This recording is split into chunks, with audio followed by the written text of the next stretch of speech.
What up, it's Nick, and today I'm going to talk about the inspector panel.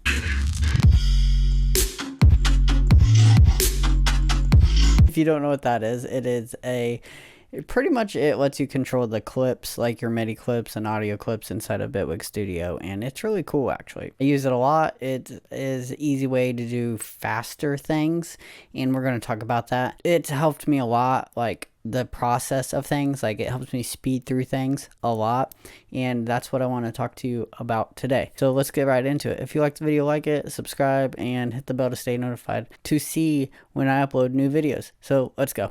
So right here on the left side is the inspector panel. So there's no item selected. So if you don't want to see this little eye down here, if you just click that, it'll go away and you won't see the inspector panel at all.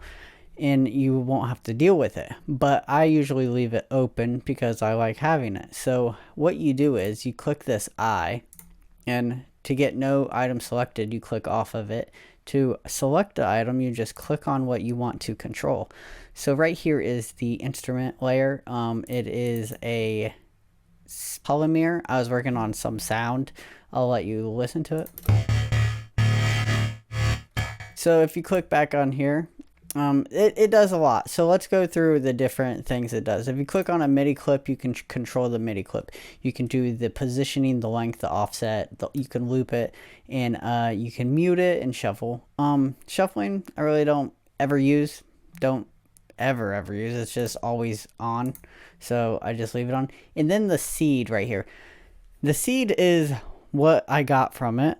It actually randomizes certain parameters. I don't really know anything about the seed because I never use it. I tried messing with it a long time ago, but it's just not for me. It's nothing I would really use in my production or my workflow, so I don't use it. So if you want to look more into that, you can. So then that is just the clip. So that's the clip. This stuff affects the clip. Say you want the length to be 2, you can type in 2, it goes to 2 bars. You can go back to 4, and then you can pick the position. Say you want it at 2.2, it'll go straight to 2.2.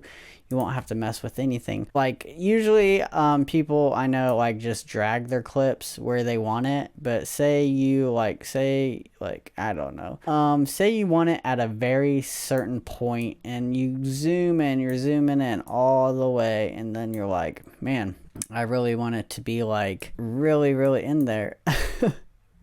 So I guess you could go over here and set your position, and you can lightly move it to wherever you want. It's pretty cool. So I use it quite a bit actually. So yeah, that's the clip arranger. It's really useful. I use it a lot. It really does help me. It helps my workflow. So the second thing down here is on the same clip is the note. So the note. So you have the note, and you can do the starting position. Say you want it at 2, it goes to 2. Say you want it back to 1, you press 0, it goes back to 1. You can mess with the length.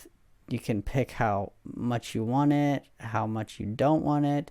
You can get real detailed and move it like just a little bit. And then you can mess with the start. And you can even change the note. It's way easier to just drag a note and set it where you want it and click in. But if you don't want to do that, you could probably just click the note, and then you can change the key right here. And then you can change the position, and then the length. You can have a little shorter, a little faster. It's just all up to you. You can change the velocity, the spread. The R velocity is release velocity, and then you have the operators. And operators is a whole nother thing. It's just that's another video. I actually made a video about operators a little bit ago. It's pretty cool. Like the operators, I use it a lot with drums when I'm doing certain drum patterns. It's really good. And then the expression, you can add gain to your MIDI clip. You can pan it left or right. You can mess with the pitch. And you can see this little line right here is actually moving the pitch, the timbre, and then the pressure. So you could do a bunch of stuff with this. You could probably route these, or not route these, you could MIDI control these with an expression pad and probably mess with it that way. But yeah, it's really cool. So yeah, that's the MIDI. When you click on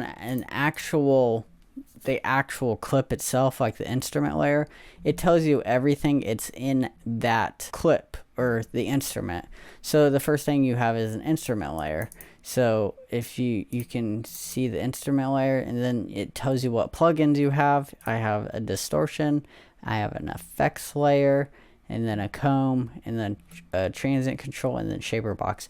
And it's cool because you can also open them up through here if they have a little box. You can also turn them off. Say you don't want that comb filter, you can turn that off, or the transient control, you can turn those off like this. You can set your channels. That's cool. You can pick the color. That's cool too. There's so many ways you can do all this stuff, but usually I just come to here and then I do it this way. I just do it like this. Or sometimes you can right click and change the color too. That's cool too. And you have a lot of options like that. So anyways, back to this. And then at the bottom right here, you'll have your ends, and then you can actually pick where you want the audio to be like sourced from. Pretty much like say that you want the sub bass master instead of the mids master, so it's going to play whatever is in the sub bass master instead of the group that it is in. And then you got your record, solo, and mute for that instrument, pretty much, well, that MIDI track. So yeah, there's a lot of stuff right there. And then audio. Audio has a little bit more stuff to it. You can do all the stuff you can with MIDI. You can change the position, length, offset, looping. You can do the looping. You can where you want it to start, where you want it to end, the length. You see how it's gonna sound pretty messed up, but look, it's all kicks. So if I press play on this, it's just gonna be all kicks. That's pretty funny. And then you can change it. You can get pretty good ideas just messing with drum clips like that.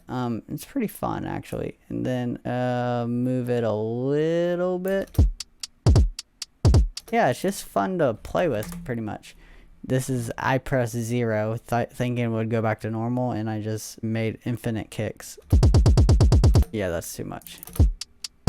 So back to that. And then you have your fade ins, fade outs, and you can control that. See how it's fading in, and then you can fade it out. And then right here you have fade and curve types.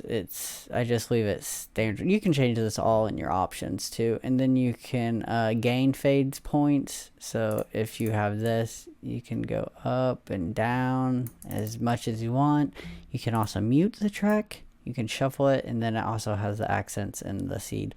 And I don't really know anything about the seed. The other thing is the audio event. You can change the length of it if you want, but you really can't because the audio samples usually have their own thing going on. You can mute it, just the audio, not the clip. That's kind of weird how you can mute the clip here and then you can mute the audio here. So that's interesting. You have different modes. You can read all these if you want. It's just different modes to the sample itself. You can pick the ones that you want that best fits your creativity.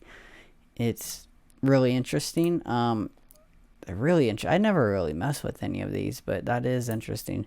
The grain size, you can click which grain size you want.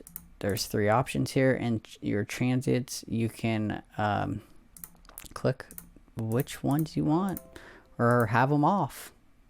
You can have them soft, hard, or off, and then you can preview off onsets. So yeah, that's cool. And then rate, you can pick your rate, and then your tempo. You can pick the track tempo, so you can go more like this, and then we can go back all the way. Okay, yeah. And then we have our expressions where you can turn up the gain of the volume of the audio. You can have it real quiet. It's cool how you can affect the volume on the actual audio clip itself, and you don't have to mess with the actual I guess the clip, the track, and you can just do it on the audio clip. And then you can do pan, pitch, and yeah, the pitch is cool. You can do it 12 semitones, negative 12 semitones. It's pretty much an octave. 12 is an octave, I believe. So yeah, but yeah, this is the inspector panel. This is pretty cool. Like going over all that. Sorry I didn't really give you any information about the seed. That's just something I don't use, and I really don't use these modes at all, but they look interesting. Maybe I should. It looks pretty interesting. Thanks for watching the video. If you liked the video, give it a like, subscribe, and hit the bell to stay notified for new videos.